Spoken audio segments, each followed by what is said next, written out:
A man, drenched through to the bone, was doing everything he could to survive in the snow. He used a knife to split a bullet in half, but what he didn't expect was that the bullet got wet, shivering uncontrollably from the cold. John had no choice but to pull out another bullet. If all his bullets were like this, he'd end up frozen solid, like an ice sculpture. Luckily, the second bullet wasn't wet. He poured the gunpowder from it onto a wooden post.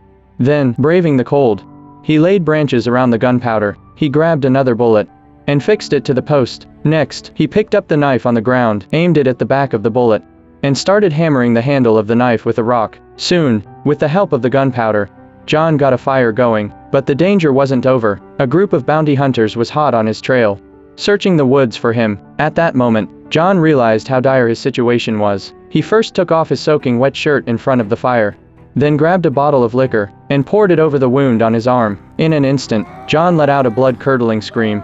Quickly stuffing a sock into his mouth to muffle the sound, he grabbed the knife again and began working on the bullet wound in his arm. Before long, the bullet was out. Then, John weakly collapsed onto the ground. By now, the bounty hunters were closing in fast. After regaining his strength, John knew he had wasted too much time here. To avoid being spotted, he deliberately left a trail of messy footprints behind him. Then, he used branches to cover his real path. While covering his tracks, he suddenly had an idea. He knew it was only a matter of time before they found him, and there was no way to outrun them forever. He looked at the big tree behind him and came up with a plan. Meanwhile, the bounty hunters, having found the fire, decided to split up to track him down. But what they didn't know was that a nightmare was about to unfold.